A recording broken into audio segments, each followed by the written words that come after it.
guys, Sam here, and welcome back to another episode of the Arsenal Career Mode series. Last time, we had two pretty massive games in Everton and Spurs. Everton, we drew 0-0 despite a dominant performance, and Spurs, we were able to nab a point right at the end at White Hart Lane.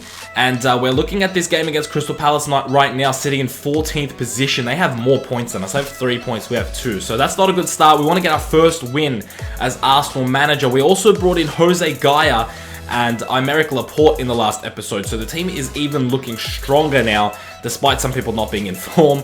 We're looking not too bad. We haven't lost, but at the same token, we haven't won. So we need to pick up a win here against Crystal Palace. We also will potentially signing another player, but at the moment our focus is Crystal Palace, so we're going to get into this game. If you do go on to enjoy this episode, make sure you smash a like on the video, guys. 100 likes would be absolutely nuts if you could do that for me. Thank you so much for the support. You guys are crazy as always. Every time you guys enjoy a series, I enjoy the fact that you enjoy the series. So without further ado, let's get into this game against Crystal Palace. We need 3 points. It's getting to the point now where if I don't win this game, it's not looking good for me. I need to pick up the 3 points because we know how critical Arsenal fans can be. I'm the first manager to come in since Arsene Wenger, so I need to prove myself. And this game against Crystal Palace, no excuses. At home, we should be winning. So hopefully it's 3 points, and hopefully we can get a few people on the score sheet. Campbell finds Benzema. Benzema to Ozil. What's Mesut Ozil gonna do? He got injured last episode, but he's back from injury now. He's picked up Hector Bellerin, back to Miralem Pjanic. Pjanic finds Coquelin, making his first appearance of the season, who picks out Benzema. Benzema now on the outside of the box. He's gonna go for it. Oh, what a finish from Karim Benzema. Are you kidding me, son? No way have you just done that. Karim Benzema. First goal of the season. He's made it an absolute blinder. To be honest, in the last episode, I was a bit iffy on Benzema. I don't know. I was like, maybe he's not really going to do it this season for us, but that is a hell of a finish. His physical stats aren't the greatest. He has felt a bit slow on the ball, but if he's doing that, man, he doesn't need the physical stats. He's sort of got the strength, which is good, to hold off players, and that's just a hell of a finish. Speroni can do nothing about it. Benzema puts us up 1-0. Hopefully now we can kick on. Hopefully this is what makes us now just kick on and score a bunch of goals and pick up the win. Oh, it's falling to MacArthur. Don't let him have the shot, lads. He can probably bang them. Bellerin, good touch. He's going to try and find somebody. He's going to try and whip that in. Joel Campbell is in there, and he can't make anything from it. Lays that back to Balassi. Balassi to Williams. Williams back to Balassi. Good bit of play from Palace here. Actually, Balassi's gotten in a good position. You got to be kidding me, man. You got to be absolutely kidding me. No way Wickham can fucking do that in real life. No offense, but Wickham's pretty shit. I can't believe that. He's gotten past everybody, and like, I don't understand, man. When you're not controlling players, don't they know what marking is? That's a frustrating goal because it's just so bad. Czech reacts so late. It's just when the AI just has control of your players, man. They just forget how to play. It's annoying. It is. It's just genuinely annoying. Bellerin lays it off to Campbell. Come on, boys. An instant reply here would be fantastic. Joel Campbell just cuts in with ease, but he can't finish it. Oh, fucking come on. A good tackle there. Come on, Coquelin. That's why you're in the team today, to win those tackles. Konoplyanka on the ball here. Still on the ball. Gets around his man. Konoplyanka. Not bad from, Yevgen, whatever his name is. No way. No way. Oh my god, off the post. What can Pjanic do from this range? I know you can bang this in, Pjanic. I know this is your territory, son! Oh, Speroni gets it onto the bar. Campbell wins the tackle, but he can't get on the ball. Oh my god, Ozil. I love you, mate. Finish it yourself, Ozil. Speroni with a save. Campbell, a double save from Speroni. Are you serious, man? He's got to be 40 by this point. How is he making all these saves? Good work. Picks out Pjanic. Oh, Pjanic does well. Cuts back in. Miralem Pjanic. No. It falls to Benzema. No. Full time. Are you serious, mate? Another draw against Palace at home. It's getting a bit scary now, man. I can feel that Arsenal fans are not happy with this performance. Actually, no, the performance wasn't bad, but the result, the fact that we can't close off a game, I can feel it, man. I can feel the tense air in the Emirates at that full-time whistle. But look at the stats, man. 7 shots, 7 on target, and they were all really good chances. Like, it's not like, fuck. I can't believe Speroni had that good of a game. The keepers are screwing me over, man. Cillison had Robles had a fantastic game. Cillison had a hell of a game. And now Speroni's probably topped both of them. with an even better game. At the end of the day, it's 1-1 and it's only 1 point. We remain undefeated, but 3 points from 3 games is not good enough. There's confirmation that Debussy has moved to FC Bayern Munich. 5 million comes our way. Taking a look at our finances, 31 million with 278,000 in the weekly wages. So I am sort of trying to look for something. I was considering signing someone like a Nabil Fekir, someone who's a striker but can also sort of play the field. I mean, I'm not sure if it says it in his FIFA profile, but he seems like the kind of player that can, you know, play the attacking mid and the wings as well. He seems like a very versatile player. And he's French as well, so I think he fits the bill for Arsenal. He'll definitely be our third choice striker, but he's somebody that maybe I could put on the bench and just sort of bring on as an impact if I don't want to, if I'm not feeling the Danny Welbeck impact substitution. Maybe I can bring on Fekir.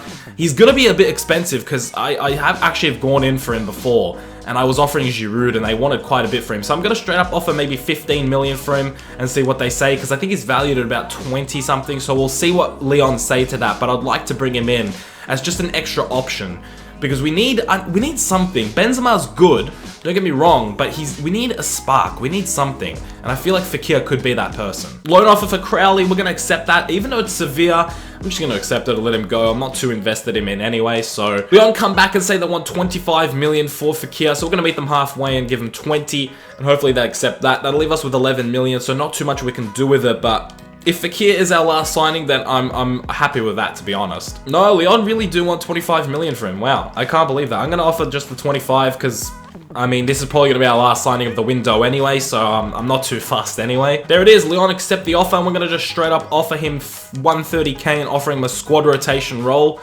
He should accept that. I mean, it is Arsenal compared to Leon. So there it is, Fekir actually accepts the offer. I'm really happy that he just straight up accepted the squad rotation offer. 25 million for a squad rotational player is quite a bit, but I think we'll put him on the bench along with Welbeck. We'll figure something out. We'll see what's our best bench options. Oh, wow. 121 million. PSG I think that beats, how much did we offer for Ronaldo? All up? I think it might have been more than that, and maybe Neymar was more than that as well. I don't know. Is that the biggest offer that PSG, even including me? I don't remember how much I did. If you guys remember how much I offered for Neymar and Ronaldo, including the value of the player, a lot of people actually told me to sign James Rodriguez for PSG. Well, there you go. It's happened without me even doing it. All right, so at the end of the transfer window, the 3 biggest deals were Rodriguez going to PSG, Pastore going to Liverpool, and hold on. I swear, I will get this if it's the last thing I do. Raheri Harimanana. Yeah, that's it. Raheri Harimanana going from Nice to Roma. I don't know if that's how you pronounce it. I'm not sure if you have to pronounce every single letter. Look at those fucking stats, man. 98 slide tackle, 97 aggression. Jesus Christ. Okay, our next game is away at Stamford Bridge against Chelsea. Man, we've had quite a tough run-in, to be honest, and Chelsea are actually undefeated, which makes this a little bit worse. 2 wins, 1 draw for them. We're sitting all the way in 14th, still just hanging on to our 3 draws and just 3 points. No wins, but no losses at the same time. Bottom of the table is still Manchester City, who are now 3 losses, and they actually didn't sign anybody this transfer window either, so it doesn't even look like they want to improve. Liverpool actually ended up getting a win, but honestly, we need I can't say this enough. The longer we don't get a win, this is not good. We're trying to fight for Champions League, so we're already 3 points out of the Champions League, out of the top 4, so we need a win here. But we need to be careful. Defensively, we've looked a little bit shaky and we've let in stupid goals, so hopefully that doesn't happen today. Hopefully we pick up a goal, and honestly we need 3 points here at Stamford Bridge. It's a very difficult task, but we need to do it. And if anyone wanted to know, Fekir is actually a 79 rated player with some pretty incredible stats. So as I was saying, you can play attacking mid, right wing, and left wing as well, which I didn't know that I didn't know in FIFA that it said it could do that, but that's what I expected from him anyway, to be a very versatile player. So he's probably going to be on the bench for most games, and he could definitely come in as an impact player, especially on the wings. I can definitely see him doing damage with those 4-star skills on the wings, so I'm really happy to have Fekir in the team. Here we go now. Dangerous stuff. Yeah, it's Oscar who rattles the crossbar. Jesus Christ. Ozil with a cheeky pass to Benzema. He's found him. Benzema smashes it. And it's a goal for Arsenal in the 22nd minute of Stamford Bridge. Chelsea fans are silent. Oh, I should have gone and celebrated with the fans. They're on the other side. I didn't realise that. What a pass from Ozil. That's cheeky, mate. He has no right finding him there. Through Boateng's legs. Benzema takes a hit. Courtois don't even bother diving. It's a goal for Benzema, and he's showing that shooting-wise, he is a complete striker. Maybe he's not the best at running from the last shoulder, but if you can find him, he'll find the back of the net. Benzema now with 2 goals for this campaign, and he puts us up 1-0 against Stamford Bridge. 1-0 against Chelsea at Stamford Bridge. Hopefully, we don't concede this time. And I can hope all I want, but it's probably going to happen. Jose Gardie just open on that left-hand side. No one's really worrying about him. He picks out Ozil. Ozil back to Gardie. Gardie's going to whip it in. Benzema is in there, but Courtois gets there. Here we go now, Chelsea. With a bit of an attack here. Ramirez on the ball. I don't want him to ping him from outside the box. I don't want him getting any closer. Willian just screws it up, really. Picks out Fabregas. To Ivanovic. To Willian. That's a ball to Kennedy. No way, man. We have to. We just have to concede. I don't know what it is, man. Oh, that's so frustrating, man. It was good play. It was good play. But the fact that we just have him open like that, I mean, maybe Matic should be called offside there. Technically could be interfering in the play because one of our defenders got blocked by him. Davis got blocked by Matic, who was in an offside position when the ball was played, but because this is EA, they really don't know the offside rule that well, and it's Kennedy who scored. It was bound to happen. I said it when we scored our goal, we were going to concede, so I mean, this is not a surprise. 1-1. Campbell, good little freaking roulette there. Nicely done, mate. He's got Quadrado on him, but Joel Campbell just turns in. Who's he got there? It's Pjanic. Come on, Pjanic. Thank you, mate. Campbell with a lot of the work. Pjanic finishes it. Straight away reply. Look, the Chelsea fans are still celebrating from the goal, and we've just put it in the back of the net. Come on, Pjanic. I probably should be celebrating more, but I'm just not going to do that until we get the win, because I'm not even going to be surprised if we concede again. We need to hold on to this. Find Quadrado now. Lobs that over. No way. No way. I'm not letting that go in. I told you. Like, we just have to concede. Like, honestly, I've never experienced this in the PSG career mode. This sort of, I don't want to say scripting, but my God, it just feels like, how? How am I meant to not concede?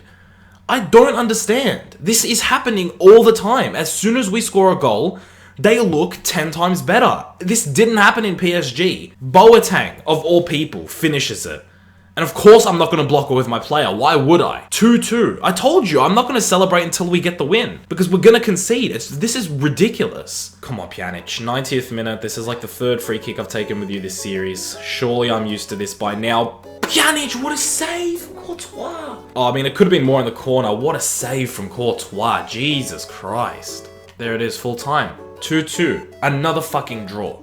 This is, honestly, guys, like, I didn't experience this in PSG. If I went 1-0 up, that was it.